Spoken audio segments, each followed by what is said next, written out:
எங்கும் சங்காரம் ஏன்? இதான் இன்னைக்கு செய்தி. எப்படி பிரதர் இதெல்லாம் நாங்க பாக்குறது வர்றதே லேட்டு, அங்க என்ன எழுதி போட்டுருக்குது போர்டில் இருக்கிறது பாக்குறதா எங்க வேலை இல்ல. எங்கும் சங்காரம் ஏன்? அதுக்கு முன்னாலே நம்ம எல்லாரும் விசுவாச அறிக்கையை செய்யலாம். நம்ம எல்லாரும் நம்முடைய வேத புத்தகத்தை தேவனுக்கு நேராக உயர்த்தலாம். இங்கிட்டு வாங்கம்மா, இங்க வாமா.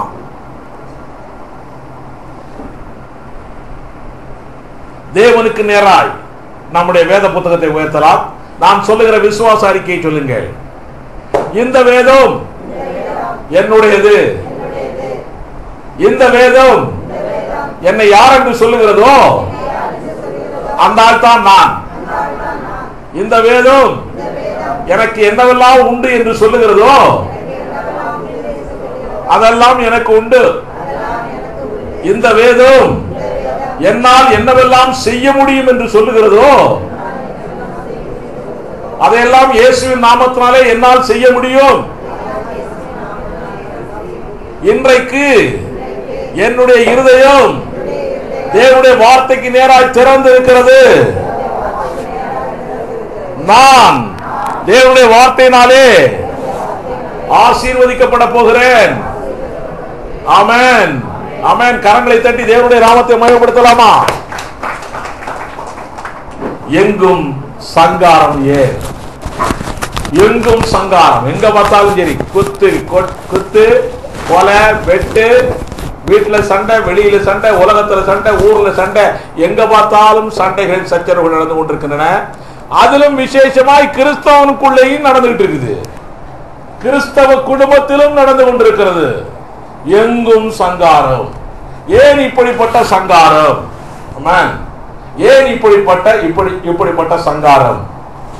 பொல்லாத உலகம், புதிதான காலம், சாத்தானின் சங்காரமே. இங்கு சாத்தானின் சங்காரமே. பொல்லாத உலகம், புதிதான காலம், சாத்தானின் சங்காரமே. இங்கு சாத்தானின் சங்காரமே. மாமிச இச்சைகளால்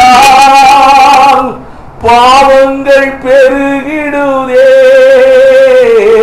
மாமிச இச்சைகளால் பாவங்கள் பெருகிடுதே. தாம்பத்திய வாழ்க்கையெல்லாம், தாம்பத்திய வாழ்க்கையெல்லாம் தவிடாகி போயிடுதே. எங்கும் தவிடாகி போயிடுதே. பொல்லாத உலகம், புதிரான காலம், சாத்தானின் சங்காரமே. இங்கு சாத்தானின் சங்காரமே. பொருளாசை புவியாசையால் சந்தோஷம் சாய்ந்திடுதே. பொருளாசை புவியாசையால் சந்தோஷம் சாய்ந்திடுதே. இருளான உன் வாழ்க்கையால், இருளான உன் வாழ்க்கையால் எல்லாமே அழிந்திடுதே. நிம்மதி எல்லாமே அழிந்திடுதே. பொல்லாத உலகம், புதிரான காலம், சாத்தானின் சங்காரமே. இங்கு சாத்தானின் சங்காரமே. குடிவெறி தீமையினால்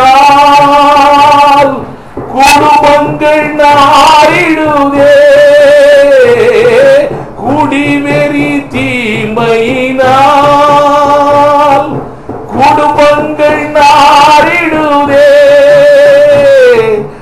அடிதடி சண்டைகளால், அடிதடி சண்டைகளால் அலங்கோலமாகிடுதே. நாடே அலங்கோலமாகிடுதே. பொல்லாத உலகம், புதிரான காலம் சாத்தானின் சங்காரமே, எங்கு சாத்தானின் சங்காரமே. நண்பனே வெறுக்கின்றான், நஷ்டங்கள் செய்கின்றான்.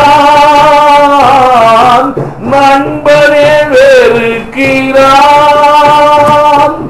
நஷ்டங்கள் செய்கிறான். அன்பில்லா ஜீவியமே, அன்பில்லா ஜீவியமே, அனுதினம் நடத்துகிறான். மனுஷன் அனுதினம் நடத்துகிறான்.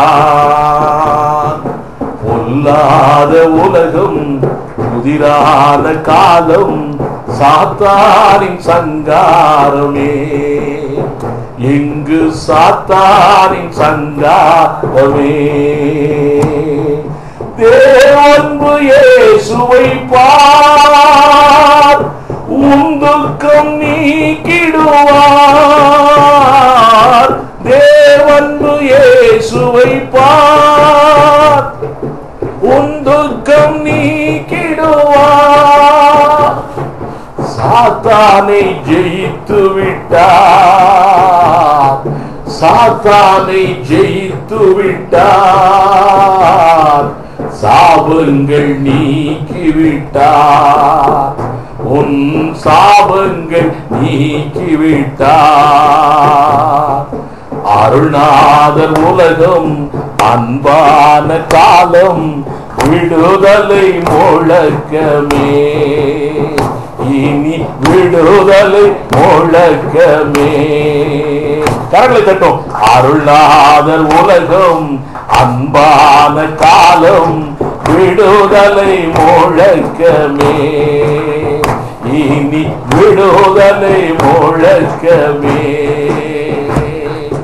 அருள்நாதர் உலகம், அன்பான காலம், விடுதலை முழக்கமே, இனி விடுதலை முழக்கமே. ஹல்லேலூயா. என்னுடைய டோன் சரியில்லை, பாட்டு சரியில்லாம இருக்கும். இது எங்கேயோ எழுதின பாட்டு நினைக்காதீங்க, நான் எழுதின பாட்டு தான். சுதந்திரம். நான் நிறைய பாடல்கள் எழுதியிருக்கிறேன், இசையும் அமைத்திருக்கிறேன், வெளியே வரல. அவன் இன்னைக்கு நீங்க மாட்டிக்கிட்டீங்க. அவன் சரி, கர்த்தர் மகிழ்ப்படுகிறார். அவன் ஸ்தோத்திரம். உங்களுக்கு ஏதாச்சும் புரியுற மாதிரி இருந்துச்சா? நல்லா இருந்துச்சா? எங்கும் சங்காரம், பொல்லாத உலகம் இது, புதிரான காலம் இது. இப்படி ஒரு காலம் எப்படியா வருதுன்னு சொல்லி புதிரா இருக்கிறது நம்ம எல்லாருக்குமே. புதிரான காலம் இது, சாத்தானின் சங்காரம். இங்கு சாத்தானின் சங்காரம். வாழ்க்கையில விசேஷமாய் ரட்சிக்கப்பட்டவர்களுடைய வாழ்க்கையில தோல்விகள் ஏராளம், இழப்புகள் ஏராளம், மரணங்கள் ஏராளம், அழிவுகள் ஏராளம், கேடுகள் ஏராளம். அடிமேல் அடி விழுந்து கொண்டே இருக்கிறது. ரட்சிக்கப்பட்டவனுடைய வீடுகளிலே, ரட்சிக்கப்பட்டவனுடைய வாழ்க்கையிலே, ரட்சிக்கப்பட்டவனுடைய ஆபீஸ் காரியங்களிலே, தொழிலிலே, வேலை ஸ்தலத்திலே, எல்லா இடங்களிலுமே அழிவுகள், கேடுகள், இழப்புகள், தோல்விகள், அடிமேல் அடி. ஏன் இப்படிப்பட்ட சங்காரம் வந்து கொண்டிருக்கிறது? ரட்சிக்கப்பட்டவனுக்கு இப்படிப்பட்ட சங்காரம் தேவைதானா? ரட்சிக்கப்பட்டவன் ஏன் இப்படியெல்லாம் அனுபவித்துக் கொண்டிருக்கிறான்? ரட்சிக்கப்பட்டவன் இயேசு கிறிஸ்துவை ஆண்டவர் என்று ரட்சகனும் இருதயத்தில் விசுவாசித்து வாயினாலே அறிக்கை செய்து இயேசு கிறிஸ்துடைய பிள்ளையாய் மாறிவிட்ட ரட்சிக்கப்பட்டவனுக்கு இப்படிப்பட்ட இழப்புகள் ஏன்? இப்படிப்பட்ட சங்காரம் ஏன்? விசேஷமாய் விடுதலை கிறிஸ்துவின் சபையை சேர்ந்த உனக்கும் எனக்கும் ஏன்? ஆமென். நமக்கு இருக்க கூடாது. அதுல விசேஷமாய் நம்ம சர்ச் வித்தியாசமான சர்ச். நம்ம சர்ச் ஒரு டோக்கன் சர்ச். நம்ம சர்ச் ஒரு வித்தியாசமான மாடல் சர்ச். ஆமென். இப்பதான் ஆரம்பிச்சிருக்கிறோம். மாடல் ஸ்கூல் ஆரம்பிச்ச மாதிரி இப்பதான் புதுசா மாடல் சர்ச் ஆரம்பிச்சிருக்கிறோம். இப்பதான் இந்த சர்ச் ஒரு வித்தியாசமான சர்ச்சா இருக்க போறது. உங்கள் எல்லாருக்கும் தேவன் சொப்பனங்களினாலே வெளிப்படுத்துவார். உங்கள் எல்லாருக்கும் சபையை பற்றி தேவன் தீர்க்க தரிசனங்களால் வெளிப்படுத்துவார். உங்கள் எல்லாருக்கும் அற்புதங்களையும் அடையாளங்களையும் செய்யக்கூடிய வல்லமையும் வரங்களையும் தேவன் கொடுக்க இருக்கிறார். இந்த சபை ஒரு வித்தியாசமான சபையை மாறப்போகிறது. என் மூலமாய் தேவன் பேசிக் கொண்டிருக்கிறார். நிச்சயமா இந்த சபையிலே ஒரு பெரிய எழுப்புதல் உருவாக போகிறது. இந்த சபை ஆரம்பத்திலே அற்பமாய் தெரிகிறதுவாறு இருக்கலாம், ஆரம்பத்தில் அற்பம் அல்ல, ஆரம்பத்தில் சொற்பமாய் இருக்கலாம். ஆனால் போக போக இது இந்த சபை உண்மையான விசுவாசிகளை கொண்ட உத்தமமான சபையாய் இயேசு வரும்பொழுது மத்தியானத்தில் எடுத்துக் கொள்ளப்படும் முதல் சபையாய் இருக்க போகிறது. அல்லேலூயா சொல்லுவா, அல்லேலூயா. நிறைய பேர் இப்படிப்பட்ட சங்காரங்கள் வரும்பொழுது, கஷ்டங்கள் வரும்பொழுது, இப்படிப்பட்ட சூழ்நிலைகள் வரும்பொழுது நிறைய பேர் என்ன சொல்றான், ரட்சிக்கப்படாமல் சொல்றான், இது விதி பிரதர்ன்றான். என்ன சொல்றான்? விதி பிரதர். இது விதி எங்கேயா இருக்குது விதி? அவனுக்கும் தெரியாது. விதி பிரதர் ஃபேக்ட். நம்மால கேட்டா என்ன சொல்றான் தெரியுமா? நம்மால ஏன் அப்படி எல்லாம் வருதுன்னு கேட்டா இவனும் சொல்லுவான், இது தேவ சித்தம் பிரதர். அப்ப விதிக்கும் தேவ சித்தத்துக்கு ரெண்டு ஒண்ணுதான் அர்த்தம்ல. அவன் விதின்றான், இவன் தேவ சித்தம்ன்றான், அவ்வளவுதான். இன்னொரு ஆள் இன்னும் கொஞ்சம் தேர்ந்தவர். தேவ சித்தம் சொல்றது எல்கேஜி யூகேஜி படிக்கிற கிறிஸ்தவன், கொஞ்சம் 5ஆம் கிளாஸ் 6ஆம் கிளாஸ் படிக்கிற கிறிஸ்தவன் தான் அவன் சொல்லுவான், கர்த்தர் சிக்ஷிக்கிறார் பிரதர். அவன் சொல்லுவான். இன்னும் கொஞ்சம் +2 டிகிரி படிக்கக்கூடிய கிறிஸ்தவன் இருக்கிறான்ல, படிப்பை சொல்ல நானு அவங்களுடைய ஸ்டாண்டர்டை சொல்றேன். இப்படிப்பட்ட கிறிஸ்தவன் சொல்லுவான், கர்த்தர் சோதிக்கிறார் பிரதர். சோதனை மேல் சோதனை போதுமடா சாமி. யார் சொல்றது? உலகத்தான் சொல்லுகிறான். சோதனை மேல் சோதனை. சாமினா யாருங்க? நம்ம சபையாருக்கு தெரியுதல்ல. சாமினா யாரு? பிசாசு. சாமினா யாரு? அந்நிய தெய்வம். சரிதானா? பேச மாட்டேங்கிற புதுசா நம்ம அதுக்காக பாக்குறாங்க ஒரு மாதிரி. தினகரனுடைய அம்மா, அந்த தினகரன் இல்லை, இந்த தினகரன். ஸ்தோத்திரம். Right right. ஆக அவனுக்கு தெரியுது, புறஜாதிக்காரனுக்கு தெரியுது, சோதனை மேல் சோதனை போதுமடா இயேசு இல்ல, போதுமடா சாமி. அப்போ சாமி தான் சோதனை கொடுக்குதுன்னு அவனுக்கு தெரியுது. சரிதானா? நமக்கு சாமி நமக்கு எதிரி. சாமி நமக்கு எதிரி. அதனால இயேசு சாமின்னு ஜெபம் பண்ணுவீங்க. இனிமே அந்த ஆள் கூட்டாரு. சந்தோஷம். இனி இயேசு சாமிங்கிற ஜெபம் பண்ற வேலையை விட்டுரு. இதுவரைக்கும் ஏனோ தான மனசுக்குள்ள வந்துச்சுன்னா பண்ணிட்டு இருந்த, இனி இங்க மாத்திருந்தோம். ரைட்டா? ரைட்.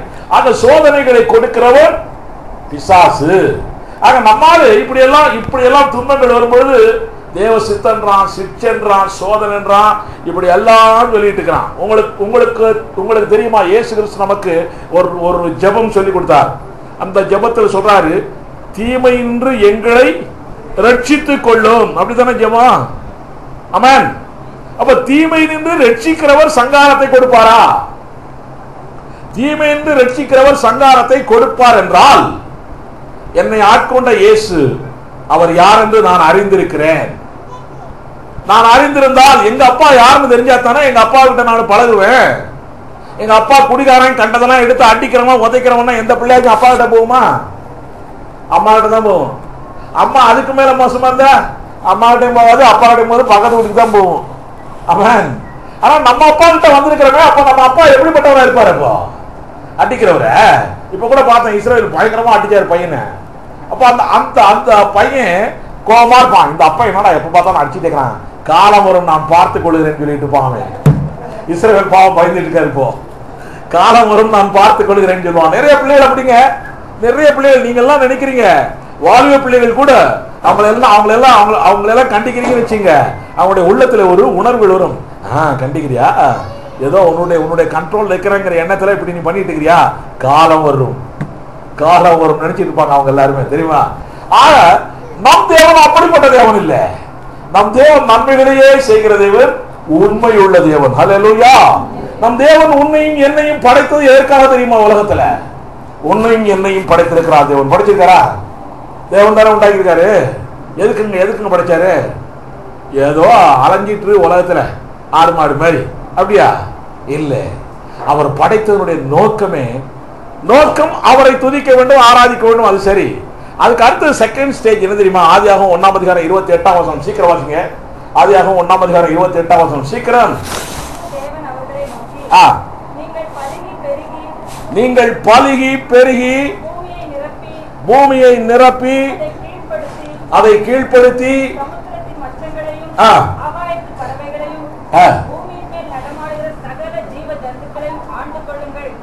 ஆழ்வதற்காய் உன்னையும் என்னையும் படைத்திருக்கிறார். நீங்களும் நான் யாரு? ஆழ்வதற்காய், ராஜாக்களுக்காய், ராஜரீகம் பண்ணுவதற்காய் படைத்திருக்கிறார்.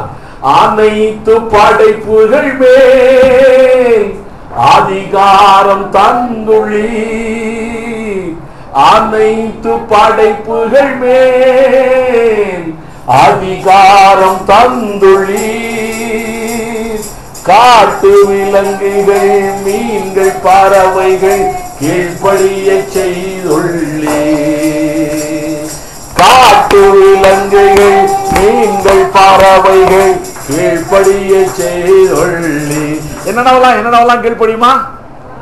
காட்டு விலங்கு, சிங்கம் வந்தாவே பயந்துக்கும் தெரியுமா? அது என்ன இல்ல கடிச்சிடும் நிறைய பேர். தானியலுக்கு பக்கத்துல சிங்கம் எப்படிங்க படுத்துருந்துச்சு? காட்டு விலங்குகள், மீன்கள், பறவைகள் கீழ்ப்படிய செய்துள்ளீர். அல்லேலூயா. நம் தேவன் உன்னையும் என்னையும் படைத்தது எல்லாத்தையும், உலகத்தையே உனக்கு கீழே வைக்கணும். உனக்கு கீழே எல்லாம் இருக்கணும். ரைட்டா? பணம், நகை, டிரெஸ், வீடு எல்லாம் நமக்கு கீழே. ஆமென். எல்லாம் நமக்கு கீழே. நாம் எல்லாரும் அதை ஆள்கிறவர்கள். அதை ஆள்கிறவர்கள் நம்ம எல்லாருமே. ஆமென். ஆள பிறந்தவர்கள். நீங்க நான் யாருங்க? ஆள பிறந்தவர்கள். ஆள பிறந்த ராஜா அழலாமா? அழலாமா? அழவே கூடாது. எந்த ராஜாவது அழுதுகிட்டே இருந்தா அவனை போய் ராஜான்னு சொல்லுவாங்களே எவனாச்சும்? அவன் வீட்டுல அழுதுகிட்டு இருந்தா கூட அங்க வந்து அரியாசனத்துல உட்காரும் போது ராஜா மாதிரி கம்பீரமா உட்கார்ந்திருப்பான். ஆமென். நம்ம அரியாசனத்துல உட்காரும் போது மாத்திரம் ராஜா இல்ல, உலகத்துல வாழ்கிற வரைக்கும் ராஜா.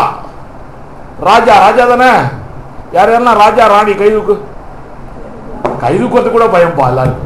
ராஜாக்களும் நாங்களே, ஆசாரியர்களும் நாங்களே. நீங்க எல்லாரும் பாஸ்டர். நிறைய பேர் நினைச்சிருப்பாங்க இப்ப புதுசா வந்தாங்க, நான் பாஸ்டர் மெடில்டான்றாங்க, பாஸ்டர் சில்வியான்றாங்க, இன்னையா லேடிஸ் எல்லாம் பாஸ்டரா அப்படின்னு சொல்லி நிறைய பேருக்கு எண்ணங்கள் வரலாம். வரும் வரும். பிசாசு கொடுக்கிற எண்ணம் அதெல்லாம் சரிதானா? ஆனா பெர்க்மான்ஸ் வர்றாருல, ராஜாக்களும் நாங்களே, ஆசாரியர்களும் நாங்களே. ஆம்பளை மாத்திரம் வர்றாங்க சர்ச்சில். இல்ல ஆம்பளை மாத்திரம் வர்றாங்க, எல்லாரும் வர்றாங்க. அது மாத்திரம் ஒருத்தரும் சிந்திக்க மாட்டான். பெருமாள் சொன்ன இது பெரிய ஆள் சொன்னா பெருமாள் சொன்ன மாதிரி இல்ல. பெரிய ஆள் சொல்லிட்டா கண்டுக்கிறது இல்ல, ஒரு மாதிரி ஆள் சொன்னா ஒரு மாதிரி கண்டுக்கிறது இல்ல. ராஜாக்களும் நாங்களே, ஆசாரியர்களும் நாங்களே. நம்ம எல்லாரும் யாரு? ஆசாரியர்கள். நம்ம எல்லாரும் ஊழியக்காரர்கள். அவன் கவலைப்படாதீங்க, அழுவாதீங்க. அறுவடை கிடைக்கல அழுவாதீங்க. ராஜா அழக்கூடாது, ராணி அழக்கூடாது. ராஜாக்களும் ராணிகளும் எப்படி இருக்கணுமா? கம்பீரமா இருக்கணும், பந்தாவா இருக்கணும். ஆமா, நான் அதைத்தான் அடிக்கடி சொல்லுவேன், பந்தாவா இருக்கணும் நம்ம எல்லாரும். ஹல்லேலூயா ஹல்லேலூயா. ஞாயிற்றுக்கிழமை வரும்போது எப்படி வரணும்? பந்தா வரணும். அன்னைக்கு தான் ஒரு மாதிரி சேலை கட்டிட்டு ஒரு மாதிரி ட்ரெஸ் போட்டெல்லாம் வரக்கூடாது. என்ன விலையுறுந்த ட்ரெஸ் ஒன்றுட்டு இருக்கோ அதைத்தான் அன்னைக்கு போட்டு வரணும். ஆமென். கல்யாணத்துக்கு தானே அதெல்லாம் போடுவேன், இதுக்கெல்லாம் போட மாட்டாங்க.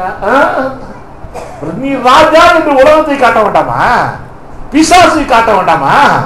நீ ராஜான்னு காட்டினாதான் பயந்துட்டு ஓடுவான். நீ அதை காட்டாம நீ வாட்டு கம்பு இருந்தீங்கன்னா உன் பின்னாலேயே ஓடி வருவான். தேவையாது. அவன் நம்ம பின்னால வரணுமா? அவன் ஓடணுமா? நம்மளை பார்த்தே ஓடணும். சரியா?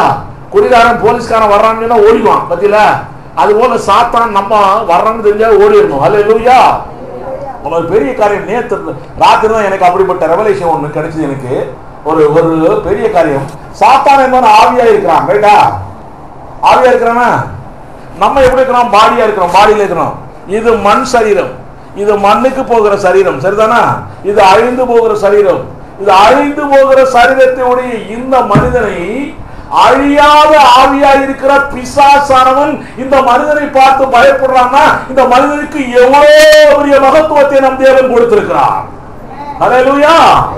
இது அழிந்து போகிற, ஒளிந்து போகிற, ஒண்ணுமில்லாமல் போகிற இந்த சரீரத்துடைய இந்த மனிதனை பார்த்து அழியாத ஆவியுடைய பிசாசானவன், ஆவி அழியாது, ஆத்மா அழியாது. தெரியுமா உங்களுக்கு? அழியாத ஆவியுடைய பிசாசானவன் பயந்து கொண்டு ஓடுகிறான் என்றால் இந்த சரீரத்திற்கு எவ்வளவு மகத்துவம், மகிமை, மாட்சிமை நம் தேவன் கொடுத்திருக்கார். கரங்களை தட்டி தேவனுடைய நாமத்தை மையப்படுத்துங்கய்யா, சந்தோஷமா மையப்படுத்துங்க. நீங்க கை தட்டுறதை வச்சுதான் உங்களுக்கு ஆசீர்வாதம். ஏனோ தானே ஏதோ இந்த பாஸ்ட் சொல்றாருன்னு சொல்லி கை தட்டினா கிடைக்காத ஆசீர்வாதம். ஆமென். இப்படிப்பட்ட ஒரு விலை மதிப்பில்லாத அவருக்கு முன்னால நீங்க நானும் விலையேறப்பட்டவர்கள், விலையேறப்பட்டவர்கள். ஆமென். அவருடைய ரத்தம் ஒண்ணுதான் விலையேற பெற்றது. அதுக்கு ஈக்குவலா நம்ம வச்சிருக்கிறார் ஆண்டவர். அல்லேலூயா. ஆக நம்ம எல்லாருமே உன்னையும் என்னையும் தேவன் படைத்து உலகத்தை ஆள வேண்டும் என்பதற்காக ஆள பிறந்த நீ ஏன் உன்னுடைய வாழ்க்கையிலே சங்காரங்கள் வந்து கொண்டிருக்கிறது? சங்காரத்தை பார்த்து இது தேவ சித்தம் என்று சொல்லுகிறாயே, அப்போ தேவனுடைய வார்த்தை உனக்கு தெரியல, அதானே? தேவனுடைய வார்த்தை உனக்கு தெரியாமல் போனதுனாலதான் உனக்கு வரக்கூடிய சங்காரங்கள் எல்லாம் தேவ சித்தம் என்று சொல்லிக் கொண்டிருக்கிறாய், ஏமாந்து போகிறாய். தேவ சித்தம் நீயும் நானும் வாழ வேண்டும், ஆள வேண்டும். அல்லேலூயா சொல்லுவோமா? யார் யாரெல்லாம் வாழணும் ஆளணும்னு விரும்புறீங்க? யார் யாரெல்லாம்? ரெண்டு கை தூக்கணும் பத்தியா? நானு வயசாகி போச்சு இல்ல, ஆனாலும் வாழணும் ஆளணும். அல்லேலூயா. ஸ்தோத்திரம். தேவனுடைய பிள்ளைகளே, உங்களுக்கு நான் சொல்லுகிறேன், விதி இல்லே, தேவ சித்தத்தினாலே சங்காரம் இல்லே, தேவன் சங்காரத்தினாலே சிக்ஷிக்கிறது இல்லே, தேவன் சங்காரத்தை கொண்டு சோதிக்கிறது இல்லை. அவன் அப்போ என்னுடைய வாழ்க்கையில இப்படி எல்லாம் வருது, இதுக்கு என்னையா அர்த்தம்? நிறைய பேருடைய எண்ணங்கள் இப்படி எல்லாம் வருது, ரைட்டா? உங்களுக்கு நான் ஒரு காரியம் சொல்றேன்.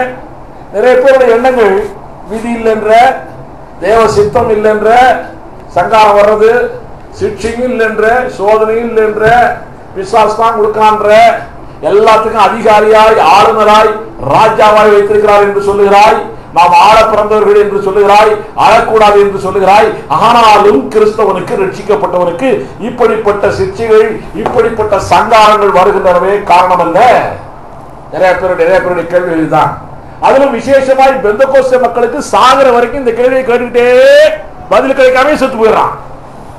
பெந்தகோஸ்தேக்காரன் தான் இதுக்கு இல்லாடி கடைசி வரைக்கும் ஏன் இப்படி வருது, ஏன் இப்படி வருது, ஏதோ தேவ சித்தம், ஏதோ தேவ சித்தம், இப்படியே சொல்லிட்டே செத்து போயிடுவான். நிறைய பெந்தகோஸ்தே மக்கள் அப்படித்தான் போய் கொண்டிருக்கிறார்கள். அவர்களுக்கு பதில் கிடைக்கிறதுக்கு அவர் சொல்றாரு, அவன் சொல்றான், அவன் நல்படியான், கேள்வியும் நானே பதிலும் நானே. யார் சொல்றது? மேல்படியா? யார் அவங்க? சுகர்மான் சொல்றாரு, கேள்வியும் நானே பதிலும் நானே. நம்மால் கேள்வி மாத்திரம் சொல்லிருக்கான், பதிலே கிடைக்க மாட்டேங்குது. அவனுக்கு நாச்சு அப்படிப்பட்ட ஒரு பெரிய விசுவாசம் இருக்குது, அங்க இருந்து பதிலும் கிடைக்கும் சொல்லி. நம்மளுக்கு இங்க இருந்து பதில் கிடைக்குங்கிற விசுவாசம் இல்லை. இவன் இதை படிச்சா தானே, இவன் ஆள் சொல்ற வார்த்தையை தானே கேட்டுட்டு வந்திருக்கிறான். இதுல உள்ளதை படிக்கணும்யா. முதல்ல இந்த வார்த்தைகளை படிக்கத்தான் உனக்கு பதில்கள் கிடைக்கும். சும்மா நான் சொல்றதையே நினைச்சிட்டு வந்தா பிரயோஜனம் இல்லை. நான் சொல்லுகிறத குறிச்சு வச்சுக்கணும், வீட்டுல போய் நான் சொல்றது சரிதானான்னு பார்க்கணும். இதுல ஆமென். ஹல்லேலூயா. நிறைய பேர் ரட்சிக்கப்பட்டும் சங்காரம் மாறவில்லையே. காரணம் என்ன? என் தேவன் சொல்லுகிறார், மத்தேயு 11ஆம் அதிகாரம் 28ஆம் வசனம், நம்ம எல்லாருக்கும் தெரிஞ்ச வசனம், வாசிங்க. நீங்கள் எல்லாரும் என்னிடத்தில் வாருங்கள், நான் உங்களுக்கு இளைப்பாறுதல் தருவேன். ஏன் உனக்கு இளைப்பாறுதல் கிடைக்கல? சங்காரமே வந்துட்டு இருக்குது. காரணம் என்ன? வந்துட்டீங்களா? இயேசுகிட்ட வந்துட்டீங்களாமா? வந்தாச்சா? வந்தாச்சு. அப்புறம் ஏன் சங்காரம் இருக்குது? இளைப்பாறுதல் ஏன் இல்லை? ஏன் ஹார்ட் அட்டாக் வருது? இளைப்பாறுதல் இல்லைன்னா ஹார்ட் அட்டாக் தானே வரும். ஆமாண்டார் பத்தில கரெக்டா சொல்லிட்டாரு அவரு. இளைப்பாறுதல் இல்லைன்னா டென்ஷன், டென்ஷன் இல்லைன்னா இளைப்பாறுதல், இளைப்பாறுதல் இல்லைன்னா டென்ஷன், டென்ஷன் இருந்தா என்ன வரும்? ஹார்ட் அட்டாக் வருமா? உங்கள் இருதயம் கலங்காது இருப்பதாக சொல்லிக்கிறார் ஏசப்பா. உனக்கு ஹார்ட் அட்டாக்கே வரக்கூடாதுன்னு சொல்லிக்கிறாரு. சரிதானே? ஒரு கிறிஸ்தவனுக்கு வரக்கூடாது ஹார்ட் அட்டாக். ஆமென். ஒருத்தர் பேச மாட்டாங்க, பார்த்தா எல்லாருக்கும் ஹார்ட் அட்டாக் வந்தா அது மாதிரி தெரியுது. அப்படி யாருக்கு இல்லையே, ஒருத்தருக்கும் ஹார்ட் அட்டாக் வரக்கூடாது. ஆமென். ஸ்தோத்திரம். இது முந்தா நாள் மார்த்தாவுடைய அம்மாவுக்கு ஹார்ட் அட்டாக் வந்துச்சான். நேற்று எனக்கு சொன்னாங்க அந்த கதையை. நான் என்ன ஹார்ட் அட்டாக்காவே இருக்காதுன்னு. உண்மையும் அப்படித்தான் நடந்திருக்குது. அவங்க போய் ஆஸ்பத்திரி எல்லாம் போயிருக்காங்க, வண்டியில ஏறின்றாங்க, ஏற மாட்டேன் நான்ன்றாங்க அவங்க. நான் ஆஸ்பத்திரிக்கெல்லாம் போக மாட்டேன். பாரியா, சர்ச்சுக்கு வரக்கூடிய நம்ம மாதிரி ஆட்களுக்கு ஆஸ்பத்திரிக்கு போய் தான் சோகம் கிடைக்குங்கிற எண்ணத்தோடு ஆஸ்பத்திரிக்கு போறான் நம்ம ஆளு. அந்த அம்மா சர்ச்சுக்கு வர மாட்டாங்க, ஆனாலும் சர்ச்சுக்குள்ள வந்திருக்காங்க. ஆனாலும் அவங்க ஆஸ்பத்திரிக்கு போக மாட்டேன், எனக்கு ஹார்ட் அட்டாக் இல்லைன்னு சொல்லிட்டு வீட்டுக்கு போயிட்டாங்க. அடுத்த நாள் ஆபீஸுக்கு வேற போயிட்டாங்க. ஹார்ட் அட்டாக் வந்தாலும் அடுத்த நாள் ஆபீஸ் போக முடியுமா?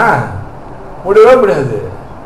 தேவனுடைய பிள்ளைகளே, உங்கள் இருதயம், அதாவது பாருங்க, விசுவாசிகளை விட மற்றவர்கள் தேவனுடைய வார்த்தையை இறுக பிடித்துக் கொண்டிருக்கிறார்கள். நீ என்னமோ பெரிய விசுவாசி சொல்லிட்டு இருக்கிற, நீ தான் தேவனுடைய வார்த்தையை விட்டுற. ஆனா விசுவாசிகள் அல்லாதவர்கள் இருக்காங்களே, அவங்க ஒரு சில வார்த்தைகளை இறுக்க பிடிச்சுக்கிட்டு அதுல வெற்றியும் காண்கிறார்கள். ஆமென். நீங்கள் அப்படி இருந்தா தான் நீங்கள் சாட்சியாய் வாழும்போதுதான் தேவன் உங்கள் மத்தியில பெரிய கிரியைகளை செய்வார். உங்களை பார்க்கிறவங்களே நீங்க எல்லாம் எப்படி இருக்கணும்? வித்தியாசமான ஆளா இருக்கணும், வித்தியாசமான ஆடு. ஆமென். பாருங்க, வருத்தப்பட்ட பாரம் சுமக்கிற மக்களை என்னிடத்தில் வாருங்கள், நான் உங்களை இளைப்பாறுதல் தருவேன். நான் வந்துட்டேன், ஆனா எனக்கு இளைப்பாறுதலே கிடைக்கல. காரணம் என்ன? காரணம் என்னங்க? சொல்லுங்களேன். நீங்க தான் பாஸ்டர் சொல்லியா? எங்களை ஏன் கேட்கிற? இதுக்குதான் எங்களை கூப்பிட்டியா சர்ச்சுக்கு? இப்பதான் ஏதோ சர்ச்சு இந்த மாதிரி நடந்துகிட்டு இருக்குது. மேடையில ஒருத்தர் நின்றுகிட்டே அங்க 10 பேர் உட்காந்துக்கிட்டு இப்படி நடக்குது. ஆதி அப்போஸ்தல காலத்துல இப்படி இல்லை. எல்லாரும் சுத்தி ரவுண்டா உட்காந்துக்கிட்டு ஒருத்தருக்கு ஒருத்தர் வசனத்தை பற்றி டிஸ்கஸ் பண்ணி ஜெபம் பண்ணி அப்பம் பிற்குதலிலும் அந்யோன்யத்திலும் ஒற்றுமையா இருப்பார்கள் அவங்க. இப்பதான் இவர் தனியா மேடை போட்டு தனியா நிக்கணும். ஏன் தள்ளப்பட்டவர் அவரு? இவர் தனியா நிக்கணும், இவங்க எல்லாம் தனியா உட்காந்துருக்கணும். இவர் பெரிய ஒரு உயரமா மேடை போட்டு நீங்க எல்லாம் பள்ளத்துல உட்காந்துருக்கணும் போல. எல்லா இடத்துலயும் சொல்லுவான், எல்லாம் தரையில தான் உட்காரணுமா. நிறைய சர்ச்சில் பார்த்திருக்கீங்களா? தரையில தான் உட்காரணும், சேர்லயே உட்காரக்கூடாது. இவர் மாத்திரம் சேர்ல உட்காந்து வரீங்க, பார்த்திருக்கீங்க நீங்க? ரைட்டு. அப்புறம் ஆண்கள் பெண்கள் எல்லாம் தனித்தனியா தான் உட்காரன்னு சொல்லுவான் இல்ல? ஆனா வசனம் சொல்லுது ஆண் என்றும் இல்லை பெண் என்றும் இல்லை. ஏன் அப்படி? என்னோ தெரியல, அவங்க இஷ்டப்படி காரியங்கள் ஓடிட்டு இருக்கு. ரைட், பரவாயில்ல. நம்ம எல்லாம் ஆள பிறந்த ராஜாக்கள். ராஜா எங்க உட்காருவாரு? தரையிலே உட்காருவாரு. ராஜா எங்க உட்காருவாரு? அரியாசனத்துல. இதுதான் அரியாசனம் நினைச்சீங்க, இந்த சேர் தான் அரியாசனம் நினைச்சீங்க. இதெல்லாம் சரியில்லையாங்கிறீங்களா? ரைட், பரவாயில்ல. காலங்கள் மாறும். 2009 பிறக்க போகிறது. அவன் புது சரித்திரம் விடுதலை கிறிஸ்துவின் சபைக்கு வரப்போகிறது. ஹல்லேலூயா.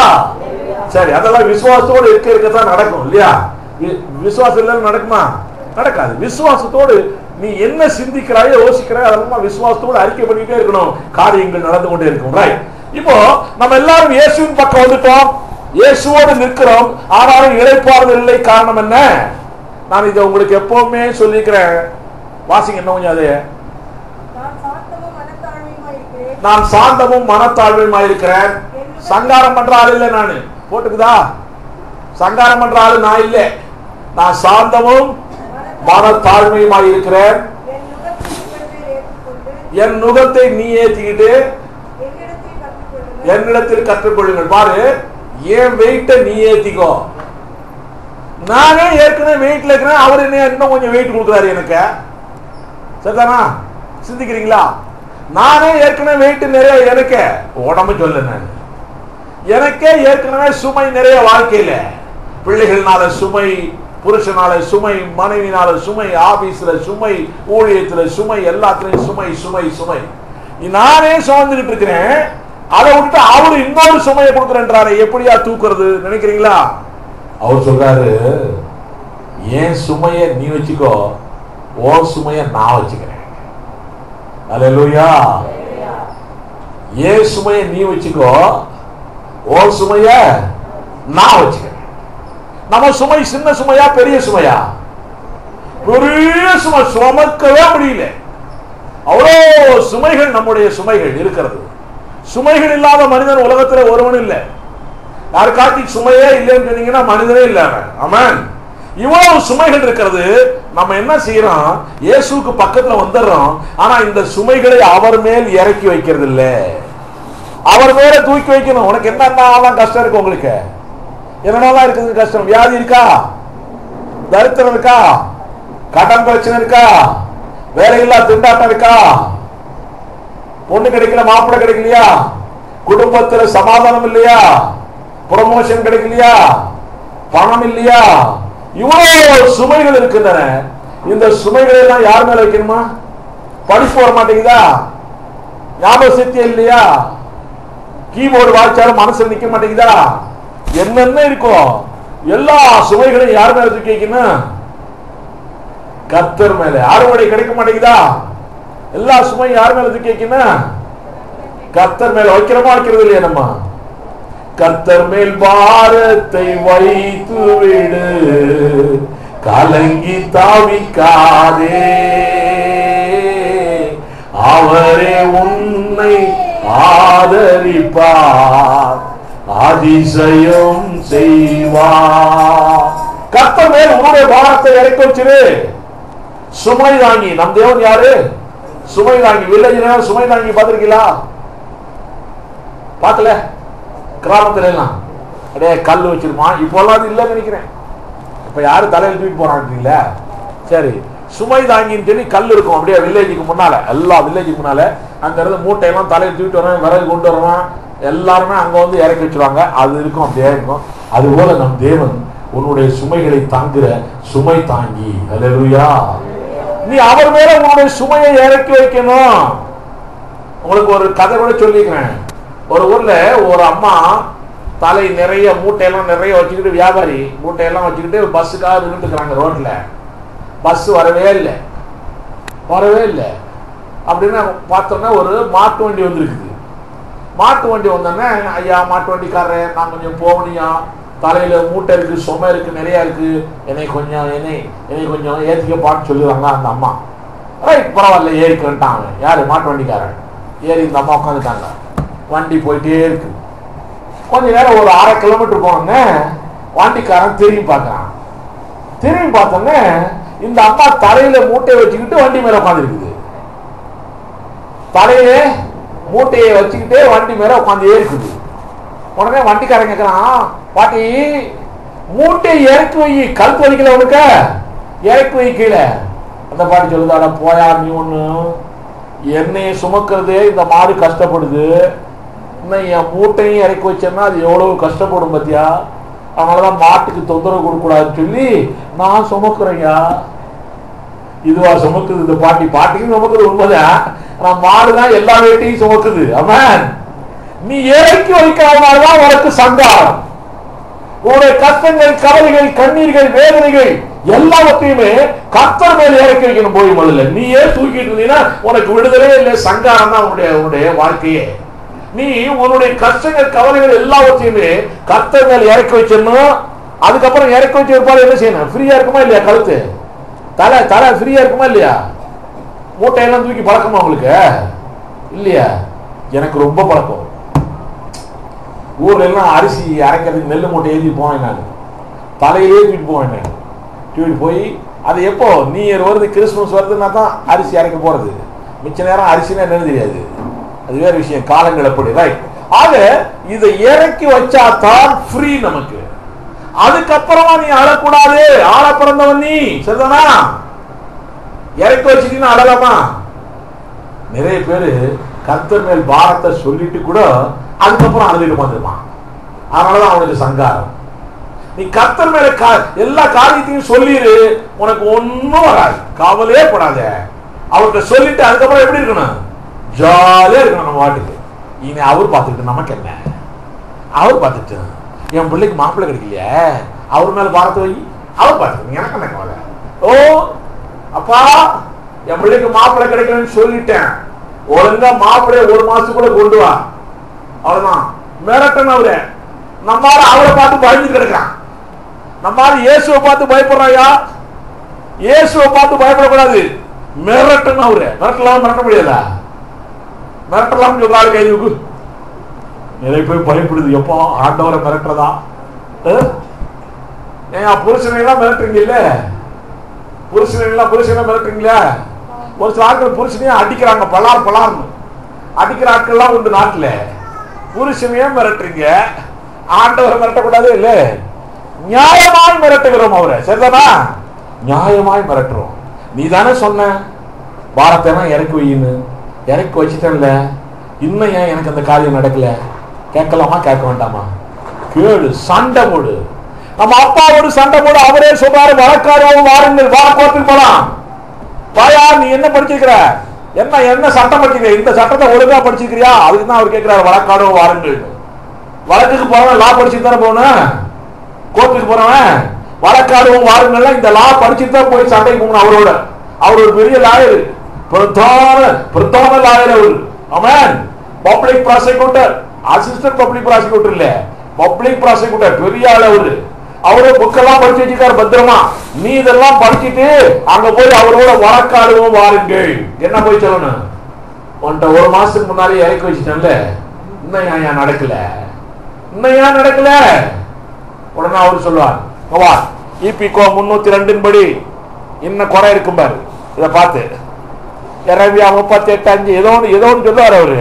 இதை பார்த்து அவருதான் கம்முன்னு வரட்டுங்க, ஆண்டவரே நான் ஒழுங்கா சட்ட புத்தகத்தை படிக்கல, இது நான் படிச்சுட்டு ஒழுங்கா நடக்கிறேன்னு வந்துருவான். அவன் நீ வழக்காடு அவரோட போய், அவரோட நீ பேசுறதுக்கே பயப்படுற, அவரை பார்த்தாவே பயப்படுற, அவர்கிட்ட போய் எதிர்த்து நிக்கிறதுக்கு பயப்படுற. அவன் பிசாசோட கை ஓந்துட்டு போற, டிவி பார்த்துட்டு இருக்கிற, சினிமா பார்த்துட்டு இருக்கிற, ஊர் சுத்துற இல்ல, எங்க ஆபீஸ் ஒழுங்கா போறது இல்லை, தொழில் ஒழுங்கா பாக்குறது இல்லை, ஊழியம் சரியா பாக்குறது இல்லை, இல்ல இப்படி எல்லாம் காரியங்கள் நடந்துட்டு இருக்கிற, பாவம் செஞ்சுட்டு இருக்கிற. ஆனா ஆண்டவர்கிட்ட மாத்திரம் பயந்துட்டு கிடக்கிறியா? இல்ல, கேள்வி கேளுங்க. உன்னுடைய சுமையை நீ இறக்கி வைத்தால் போதும், கர்த்தர் உனக்கு பெரிய அதிசயங்களை செய்வார், உனக்கு சங்காரம் வராது. அவன் மூணாவது காரியம் உனக்கு சொல்ற பாருங்க. ஓசியா 4:6 வாசித்தோம், நம்ம எல்லாரும் வாசிக்க. என் ஜனங்கள் அறியாமையினாலே சங்காரமாகிறார்கள். எதுக்கு சங்காரம் வருது? அறியாமையினால. என்ன அறியாமப்பா? எழுத படிக்க தெரியாமையா? நீ தான் ஐஏஎஸ் படிச்சிருக்கிய, நீ தான் ஐபிஎஸ் ஆஃபீஸர் ஆச்சா? இல்ல கிறிஸ்தவன். அறிவில்லாமல், தேவனை பற்றிய அறிவில்லை, வேதத்தை பற்றிய அறிவில்லை, இதனாலதான் உனக்கு சங்காரம் வருகிறது. தேவனை பற்றி அறிவுனுங்க. அப்போஸ்தலர் 10:38 சொல்லு, வாசிங்க. அப்போஸ்தலர் 10:38 சீக்கிரம். தேவன் பரிசுத்த ஆவியினாலும் வல்லமையினாலும் அபிஷேகம் பண்ணினார். தேவன் அவருடனே கூட இருந்தபடினாலே அவர் நன்மை செய்கிறவராயும் பிசாசின் வல்லமை அகப்பட்ட யாவரையும் குணமாக்குகிறவராயும் சுற்றித்திருந்தார். அவர் நன்மை செய்கிறவராய் சுற்றித்திருந்தார். நம் தேவன் எப்படிப்பட்டவருங்க? தீமை செய்வாரா? சுனாமியை கொண்டு வருவாரா? அப்புறம் ஏன் சொல்றான் அவன் சர்ச்சில், என்னை ஆட்கொண்ட இயேசு உம்மை யார் என்று நான் அறிவேன், உண்மை உள்ளவரே என்னும் நன்மைகள் செய்பவரே, என்னும் நன்மைகள் செய்பவரே. அவர் நன்மை செய்கிறவராய் 33 ஆண்டுகள் இந்த பூமியிலே சுற்றி திரிந்தார். இன்றைக்கும் நன்மை செய்கிறவராய்த்தான் அவர் இருக்கிறார். அவன் இவர் உண்மை உள்ளவர், நன்மை செய்கிறவர். இந்த தேவனை பற்றி அறிவு நமக்கு இல்லாதனாலே நம்ம சங்காரமாகிறோம். சரியா படிக்காட்டி ஃபெயில் மார்க் தானே? தேவனை பற்றி அறிவு இல்லாட்டி ஃபெயில் மார்க் தானே? தேவனை பற்றி அறிவு உனக்கு இருந்துச்சுன்னா போதும், பிசாசு உன் பக்கத்திலே வரமாட்டான். ஓ, இந்த ஆளு பெரிய ஆளுப்பா, இந்த ஆளு பக்கத்துல போனாவே வாசனை அடிக்குது, இப்ப சென்ட் வாசனை அடிக்குது இந்த ஆள் பக்கத்துல போனா. ஆமா, நிறைய பேர் பக்கத்துல அப்படித்தானே இப்போ சென்ட் வாசனை அடிக்குது. நம்ம பக்கத்துல போனா என்ன வாசனை அடிக்கணும்? வசன வாசனை அடிக்கணும். அல்லேலூயா. இப்படி இருந்தா தான் தேவனை பற்றி அறிவு உனக்கு இருந்தால் மாத்திரமே, இங்கிட்டு வாங்க, தேவனை பற்றி அறிவு உனக்கு இருந்தால் மாத்திரமே, தேவனுடைய வார்த்தையை பற்றி அறிவு உனக்கு இருந்தால் மாத்திரமே உனக்கு சங்காரம் இருக்காது. அந்த வசனத்தை மறுபடியும் வாசிக்க. ஓசியா 4:6.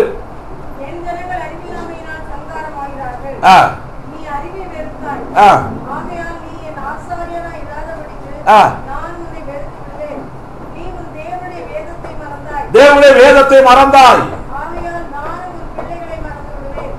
தேவனுடைய வேதத்தை மறந்தால் நான் உன்னை மறந்து விடுவேன் சொல்ல அவரு. உன் பிள்ளைகளையே மறந்துடுவேன்றாரு, உன்னுடைய குடும்பத்தையே ஒண்ணுமில்லாம ஆக்கிடுவான், பார்க்க மாட்டேன். அவன் தேவையா இது? இப்ப நீ செய்யற தப்பு யாருக்கு வருது? சாமம் பிள்ளைகளுக்கு வருதா? அப்ப வேதத்தை படிக்கணுமா? 7 நாள் 7 திருப்பணாச்சும் படிக்கிறாள். யாராச்சும் உண்டா கை தூக்கு? ஒண்ணு இல்லை. தெரியாதமா கை தூக்கிட்டு அது வேற தொல்ல பாமாயிரும். தெரியாதமா கை தூக்காத. 7 நாளும் 7 திருப்பணாச்சும் படிச்சிருக்கிறியா? இல்ல. எங்க போறது? நமக்கு டைம் இருக்குது, சோறுதிங்க டைம் இருக்குதா? எங்க வீட்டுல சொல்லுவாங்க, நீ எதுக்கோ டைம் எடுத்துக்கிற, சாப்பிடறதுக்கு மாத்திரம் டைம் எடுக்கவே மாட்டேங்கிற, சில நேரத்தில் சாப்பிடாம ஓடிடுறியா? சாப்பிடுறது முக்கியம் இல்லப்பா, இந்த சாப்பாடு சாப்பிடறதா முக்கியம். அல்லேலூயா. இந்த சாப்பாடு சாப்பிட்டுட்டே இரு, தேவன் பெரிய காரியங்களை உனக்கு செய்வா. ஒரு நாளும் இந்த வேதத்தை படிக்காம நீ படுக்கவே கூடாது, தூங்கவே கூடாதுங்க. நானும் ஒரு வசனாச்சும் படிக்காம எனக்கு தூக்கமே வராது. ஆமென். வேதத்தை நீ மறந்திருக்கிறாய். என்னை மறந்தாய், என்னை யார் என்று அறியாத பிள்ளையாய் இருக்கிறாய். வேதத்தை மறந்தாய், நான் உன் பிள்ளைகளையும் மறந்து விடுவேன். ஆமென். என்னை நீ அறியாமல் இருந்தால் நீ ஆசாரியனாவே இருக்க முடியாது. சொல்லிட்டாரா? பயமா இருக்கு நிறைய பேருக்கு. இவர் தினகரன் பிரதர் ஒரு மாதிரி பயப்படுறாரு. ஓ, நான் தேவனை பற்றி அறியாமல் இருந்தால் அவர் என்னை ஆசாரியனா இருக்க முடியாதுன்னு சொல்லிடுறாராமே. தேவனுடைய வார்த்தையை படிக்கலன்னா அவர் என் பிள்ளைகளையே மறந்து விடுவார் என்று சொல்லுகிறாரே. ஆக தேவனை பற்றி அறிவு நமக்கு வேண்டும். நம் தேவன் நல்லவர், நன்மை செய்கிறவர், அவர் உண்மை உள்ளவர், உத்தமர், சோதனையை கொடுக்க மாட்டார். சோதனை என்று உன்னை என்னை விடுவிக்கிற தேவன். அல்லேலூயா சொல்லுவோமா? ஆக தேவனை பற்றி அறிவு இல்லாதனாலே சங்காரம் நடக்கிறது. 4வது காரியம் உங்களுக்கு நான் சொல்லுகிறேன், உன்னுடைய எண்ணம் போலவே வாழ்க்கை நடந்து கொண்டிருக்கிறது. தெரியுமா? தாய்மானவர் சொல்லுகிறார், எண்ணம் போல் வாழ்வு. நம்முடைய வேதம் சொல்லுகிறது, பிரியமானவனே ஒரு ஆத்மா வாழ்கிறது போல எண்ணம் போல வாழ்வு. அதான் அர்த்தம். ஆத்மா வாழ்கிறது போல, ஆத்மாவில் எண்ணங்கள், இயக்கங்கள், உணர்வுகள், உணர்ச்சிகள் எல்லாமே ஆத்மாவில் இருந்தால் உருவாகிறது. உன்னுடைய ஆத்மா போல. அதனாலதான் சொல்லியிருக்கு, பிரியமானவனே ஒரு ஆத்மா. இதெல்லாம் நம்மளால எதுக்கு பாடுறாங்க தெரியுமா? ராகத்துக்கு. என்ன ராகம், என்ன அழகா தர்க்குமான் இந்த பாட்டை பாடி கருத்தியா. இது எவ்வளவு அர்த்தமெல்லாம் புரியாது, ஒண்ணும் புரியாது. அதெல்லாம் எதுக்கு போறதை புரிஞ்சுக்கிட்டு நான் என்ன பரீட்சை எழுதி பாஸ் பண்ண போறேன்? இல்ல, நீ இந்த பரீட்சை எழுதி பாஸ் பண்ணலன்னா சங்காரம் தான் உன்னுடைய வாழ்க்கையில.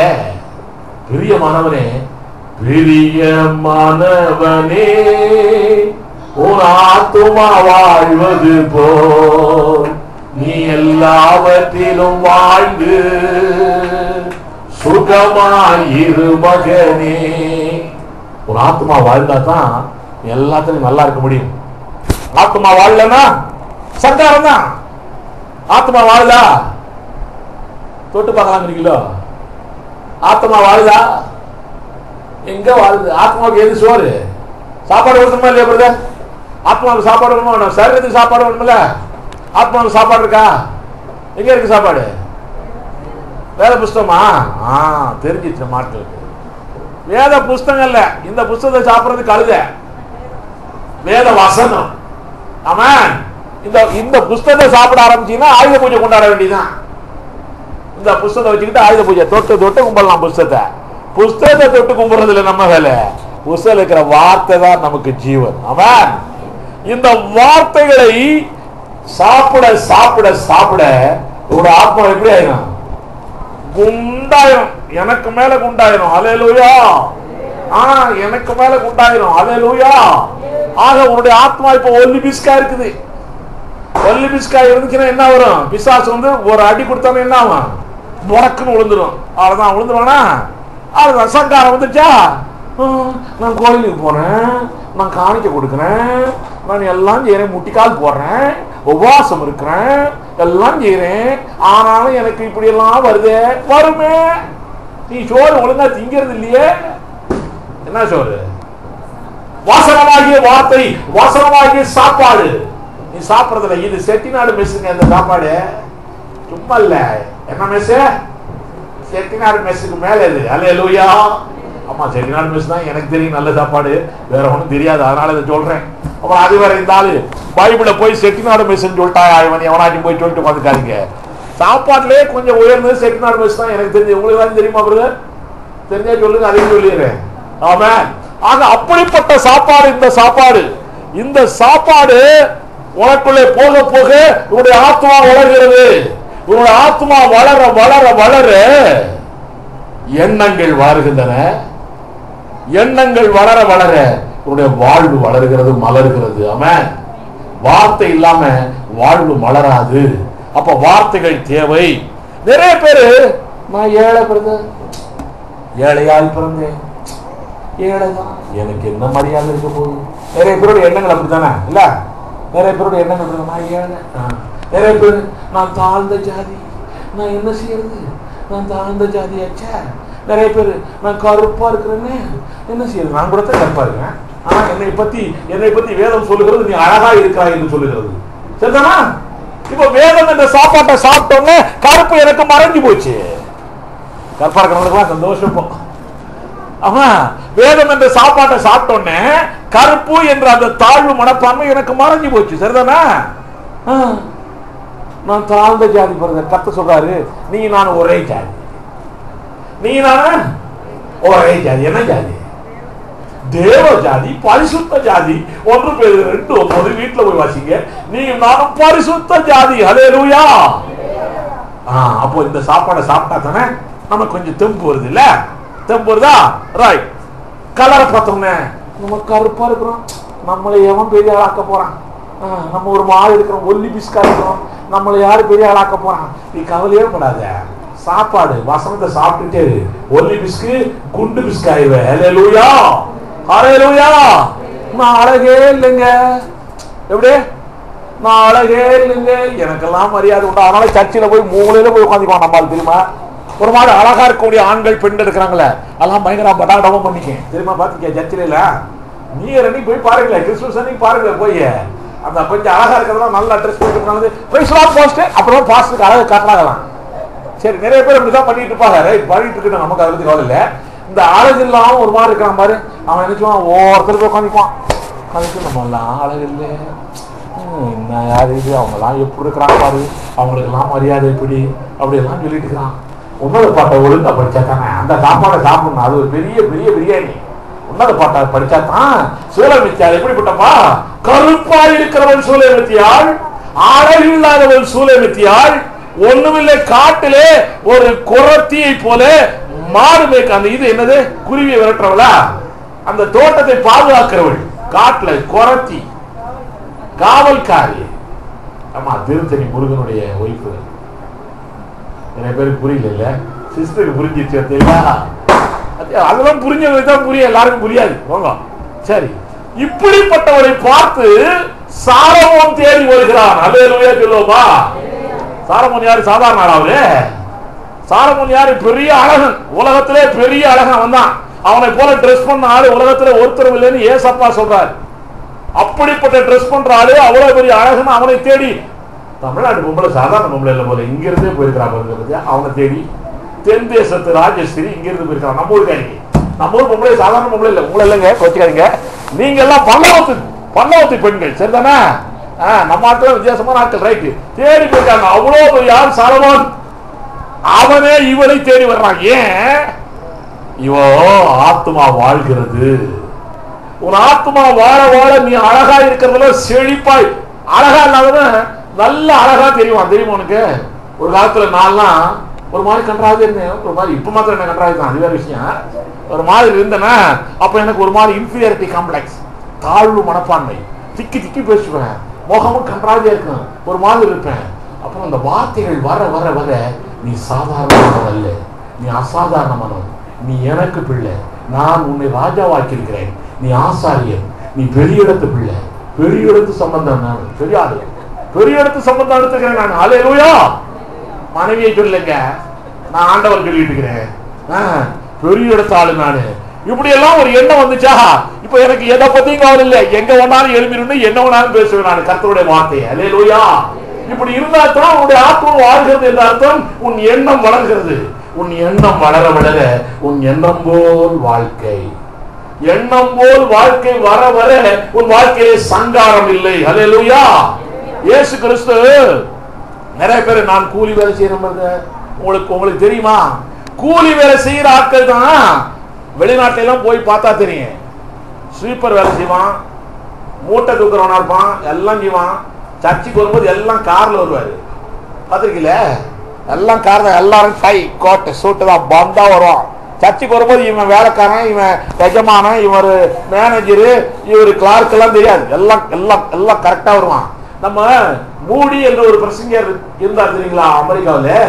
அவரு ஷூ மேக்கர், செருப்பு தைக்கிற தொழிலாளி.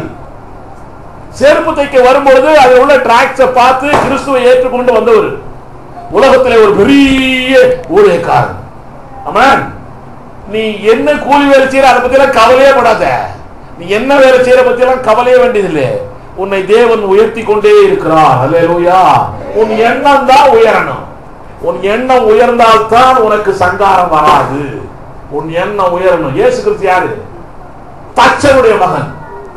அந்த ஊர்ல எல்லாம் தச்சன் கார்பெண்டர் மரியாதையே கிடையாது. அந்த ஊர்ல எல்லாம் கார்பெண்டருடைய பையன் எப்படி வந்தான்? எப்படி வந்தான்? வந்தா வந்தார். அல்லேலூயா, அல்லேலூயா. ஏழையாய் பிறந்தார் இயேசு கிறிஸ்து. என்றைக்காவது அவர் ஏழையாய் வாழ்ந்திருக்கிறாரா? என்றைக்காவது சாப்பாடு இல்ல இருந்தாராமா? என்னைக்காவது இயேசு கிறிஸ்து ஏழையத்தனை பிறந்தாரு? இப்பவே சொல்றேன், டிசம்பர்ல தான் நான் கொண்டு போய் அவரை கொண்டு போய் மாட்டு தொட்டியில வைக்க போறேன். நீ இப்பவே சொல்லி ஏகன்றியா? சரி, எப்பனாச்சும் கொண்டு போய் வச்சுக்கோ, அதை பத்தி கவலை. நாங்கெல்லாம் மாட்டு தொட்டியில வைக்க மாட்டோம் அவரை. ஆமென், ஸ்தோத்திரம். ரைட். அவரை எப்பவுமே எங்களுடைய இதய தொட்டிலில் வைத்திருப்போம். அல்லேலூயா. அவரை எப்பவுமே மாட்டுக்கு போதெல்லாம் கொசு கடிக்கலாம் விட மாட்டோம். அப்புறம் அவருக்கு மலேரியா காய்ச்சல் வந்துடும். அப்புறம் டாக்டரை தூக்கி போகணும். ரொம்ப தொல்லை இதெல்லாம். ஆமென். தேவனுடைய பிள்ளைகளே, உங்களுக்கு நான் சொல்லுகிறேன், நம் தேவன் தச்சனாய் பிறந்தார் இயேசு கிறிஸ்து. ஆனால் கடைசியிலே மரிக்கும் பொழுது ஐஸ்வர்யமானுடைய கல்லறைக்குள்ளே அவர் அடக்கம் பண்ணப்பட்டார். அல்லேலூயா சொல்லுவோமா? அதுவும் பழைய கல்லறை இல்ல. இப்ப போன கீழ்காலத்துல இடமே இல்லைங்கிறான். பழைய கல்லறையை தோண்டி கூட புதைக்கிறேன்னா இடம் இல்லைன்றான். பழைய கல்லறை இல்ல, புது கல்லறை. அல்லேலூயா. செத்த ஒருபாடு இந்த சர்ச்சையில் சேர்ந்துட்டா கல்லறையெல்லாம் கிடைக்குமா? நிறைய பேரோட எண்ணங்கள் வந்துச்சு. இப்போ நீ சாக போறதே இல்லையப்பா. இயேசு கிறிஸ்து சீக்கிரமா வர போறாரு. கல்லறை பத்தி உனக்கு என்ன கவலை? உன் எண்ணம் மாறட்டும் முதல்ல. அதை பத்தி கவலை. மோசே கல்லறை பத்தி கவலைப்பட்டா எகிப்தை விட்டு வெளியே வந்தான். அவனோட கூட வந்து 6 லட்சம் ஆண்கள் எல்லாம் கல்லறை பத்தி கவலைப்பட்டுக்கிட்டு மோசே கிட்ட கேட்டுக்கிட்ட வந்தான். அந்த 6 லட்சம் பேருக்கு இருந்த விசுவாசம் உனக்கு எனக்கு இருக்க மாட்டேங்குது. காரணம் என்னையா? இவங்கள்ட்ட வந்தா கல்லறை இருக்கா? இவங்கள்ட்ட வந்தா கல்யாணம் முடிப்பாங்களே? இப்படியே காரியங்கள் கேட்டு உட்காந்தா நீ ஒன்னும் ஆய்ப்பட மாட்ட. உன் எண்ணம் இன்னும் வளரல. உன் எண்ணம் போல் உனக்கு வாழ்வு. எண்ணம் வளரட்டும், எண்ணம் வளரட்டும், வளரட்டும், வளரட்டும். ஆக உன் வாழ்க்கையிலே சங்காரம் மாற வேண்டும் என்றால் தேவனுடைய பிள்ளையை உன் எண்ணங்கள் வளர வேண்டும். உன் ஆத்மா வளர வேண்டும். வசன சாப்பாடு சாப்பிடணும். நம்ம எல்லாரும் எழுந்திருக்கலாமா? நம்ம எல்லாரும் எழுந்திருக்கலாம். எல்லாரும் எழுந்திருக்கலாம். தேவனை நோக்கி பாருங்கள். எல்லாரும் கண்களை மூடுங்கள். எல்லாரும் இன்றைக்கு எங்கு பார்த்தாலும் சங்காரம், எங்கு பார்த்தாலும் வாழ்க்கையிலே தோல்விகள், இழப்புகள், மரணங்கள், அழிவுகள், கேடுகள், அடிமேல் அடி விழுகிறது. ரட்சிக்கப்பட்டவனுக்கு வந்து கொண்டிருக்கிறது. காரணம் என்ன? நிறைய பேர் சொல்லுகிறார்கள் விதி என்று. நிறைய கிறிஸ்தவன் சொல்றான் ஆண்டவன் சித்தோன்றான். தேவனுடைய பிள்ளையை உனக்கு நான் சொல்லுகிறேன், உன்னையும் என்னையும் ஆட்கொண்ட இயேசு. கண்களை மூடி தேவனை பார். உன்னையும் என்னையும் ஆட்கொண்ட இயேசு உன்னை ஆள வைத்திருக்கிறார். ஆழ்வதற்காகவே பிறந்திருக்கிறார். இந்த உலகத்தை ஆண்டு கொள்கிற மனிதன் நீயும் நானும். உன்னை ஆள பிறந்த நீ அழக்கூடாது. உனக்கு சங்காரம் வரவே கூடாது. தேவன் உனக்கு இளைப்பாறுதலை தருகிறேன் என்று சொல்கிறாரே, உன் வாழ்க்கையில ஏன் இளைப்பாறுதல் இல்லை? உன் மேல் இருக்கக்கூடிய சுமைகளை தேவன் மேல் இறக்கி வை. எல்லாரும் கண்களை மூடுங்க. தேவனை பாருங்கள். உன் மேல் இருக்கக்கூடிய சுமைகளை, உனக்கு சுமையாக இருக்கிறவர்களை கர்த்தர் மேல் இறக்கி வை. நீ ஃப்ரீயா நடந்து போ. உனக்கு எல்லாம் சங்காரம் இல்லாமல் வெற்றி கிடைக்கும். உனக்கு தேவனை பற்றி அறிவில்லை. நம் தேவன் நல்லவர், வல்லவர், வாக்கு மாறாதவர், உண்மையுள்ளவர், நேற்றும் இன்றும் என்றும் ஜீவிக்கிற தேவன். அவர் தீமையே செய்ய மாட்டார். தீமையிலிருந்து விடுதலை கொடுக்கிறவர். தேவனை பற்றி அறிவில்லை, தேவனுடைய வார்த்தையை பற்றிய உணர்வில்லை. அவர் உன்னையும் மறப்பார், உன் பிள்ளைகளையும் மறப்பார். உன் வாழ்க்கை சங்காரம் தான். தேவன் இல்லாத குடும்பம் சங்காரம் உள்ள குடும்பம். வார்த்தை இல்லாத குடும்பம் கேவலமான குடும்பம். தேவனுடைய பிள்ளைகளே, தேவனை பற்றி அறிவு உனக்கு இருக்கிறதா? உன்னை நீயே சிந்தித்துப்பா. நம் தேவன் இன்னார் என்று அறிந்திருக்கிறாயா? உன் எண்ணம் எப்படி இருக்கிறது? உன் ஆத்மா வாழ்ந்திருக்கிறதா? உன்னை பற்றி எண்ணம் எப்படி இருக்கிறது? நீ உயர்ந்தவன், நீ உயர்ந்த மனிதன், நீ உயர்ந்த மனிதன். வேதம் அப்படித்தான் உன்னையும் என்னையும் பற்றி சொல்லுகிறது. வேத வார்த்தை உனக்குள்ளே போனால், வேத வார்த்தையாகிய வசனம் உணவு உனக்குள்ளே போனால் நீ உயர்ந்த மனிதனாய் மாறி போவாய். உன் எண்ணம் மாறட்டும். உன் எண்ணம் மாறினால் உன் வாழ்க்கையிலே சங்காரம் இல்லை. இன்றைக்கு நாம் எல்லாரும் முடிவெடுக்கலாமா? என்னிடத்தில் என்ன மாற்றங்கள் தேவையப்பா? இதை விதி என்று சொல்லக்கூடாது, இது தேவ சித்தம் என்று சொல்லக்கூடாது. தேவன் என்னை ஆள படைத்திருக்கிறார். நான் ராஜா, நான் ஆடவே கூடாது.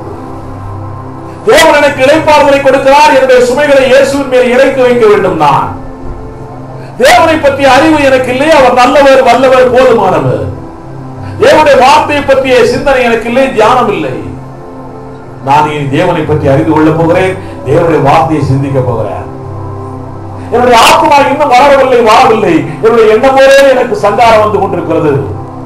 இனி வசனத்தினாலே நான் பிழைக்க போகிறேன், ஆத்மாவை வளர்க்க போகிறேன். தேவன் எனக்கு துணை செய்ய போகிறார். என்னுடைய ஜாதி, என்னுடைய நிறம், என்னுடைய அழகு, என்னுடைய அந்தஸ்து, என்னுடைய வேலை, என்னுடைய ஏழ்மை இதுவல்ல. இந்த ஆத்மாவிலே வார்த்தைகள் வரவர, வார்த்தையாய் உணவு வரவர நான் எழும்ப போகிறேன், பிரகாசிக்க போகிறேன். என் எண்ணம் வரப்போகிறது. என்னுடைய எண்ணம் போலே எனக்கு சங்காரம் இல்லாத வாழ்க்கை வரப்போகிறது. ஹல்லேலூயா, ஹல்லேலூயா.